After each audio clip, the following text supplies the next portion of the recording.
Facts are stubborn. Our Nation Media Group misrepresented facts regarding the Kenyan public debt in its headline, which was dated December 4th, 2023. They recorded that Kibaki left the debt at 1.79 trillion, Uhuru left it at 8.7 trillion, while it's now 10.58 trillion under Ruto. The figures are correct under President Kibaki, but grossly misleading under President Uhuru Kenyatta and President William Ruto. According to the Appropriation Act, which means debt according to the Appropriation Act, is that Kenyan official debt stands at 2.1 trillion.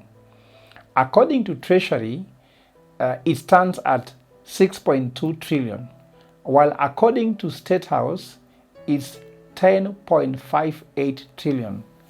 That means that there is a very big proportion of the Kenyan debt that can be termed as illegal, and since Linda Jamii took Treasury to court under judicial review, seeking to get explanation on this disparity on the Kenyan debt, we wait for the legal determination of this case, because for sure these figures are not just typing error, they are for sure misleading. But even with the facts of the debt notwithstanding, one thing which is true, that the king of borrowing is President William Ruto. Why am I saying so? According to data from National Treasury, Uhuru's government borrowed only 437 billion in the first 12 months, while President William Ruto has borrowed 1.2 trillion in his first 8 months in office, making him the king of borrowing. The Kenyan loan book showed that Ruto has outpaced his predecessor, Uhuru Kenyatta, who borrowed less during the same period of time in office as him. This should correct the wrong narrative being peddled to Kenyans, that they are being overtaxed due to borrowing that was done by President Uhuru.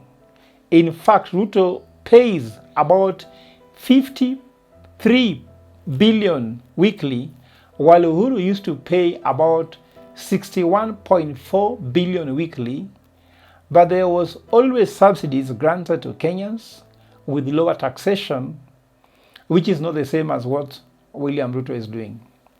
But why am I most worried is that since September 2022, the president borrowed a total of 419.46 billion from the domestic market alone, competing with the Kenyan entrepreneurs in what we call access to funds, with a high inflation environment of about 7%, with an interbank lending rate going up to 11%. That means that the economy is completely starving of money circulation, making the business environment so difficult for the Kenyan entrepreneurs, which is not good in a high job loss environment. In fact, the interbank rate, which was at 4% in September 2022, is now at 11.04%. The central bank rate is now at 10.05%. 7.5, up from 7.2 in July 2022. Since then, it has been on a steady climb. Higher interest rates mean less money in circulation. You cannot have money circulation in overtaxation period.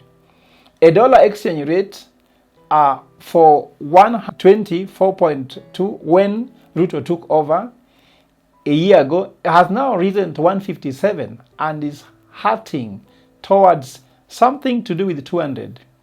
The consumer price index was 128.31 in November 2022, is now at 137.03. Look at these maths to see whether they math. High inflation plus high central bank rate plus overtaxation plus high unemployment plus depreciating shilling plus high government expenditure is equal only to no cash in the economy, no cash for consumption, low purchasing power for Kenyans, and slow growth of the economy. This is an economy that is struggling. President Ruto is very popular overseas and thinks his overseas popularity will bring investors in Kenya, but it is unbothered about fixing the Kenyan economy, hence unpopular domestically with Kenyans. He still believes he's right, and his math is mathing. Kibaki, the economist, didn't bother about foreign popularity in as much as he bothered about domestic popularity. It is Solomonic to note that it's domestic popularity that actually attract foreign direct investment, but not the other way around. And that's my advice to the president. This is because we have not seen a correlation between these international travels and foreign direct investment. There is no correlation. We have not seen that figure. We cannot see it in the maths.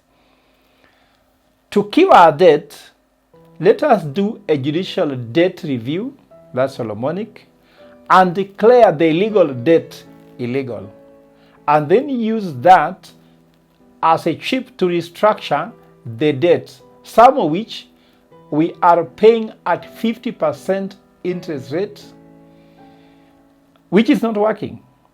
We should then move to taking precautionary loans, which means loans that can help us grow the asset in the country, that will generate for us national revenue and investment, not those that will go into overseas or expenses, overseas travel or expenses.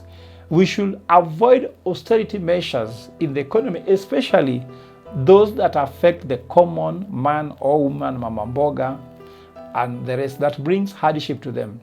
We should manage our public debt responsibly by cutting expenditures and strengthening the Kenya shillings.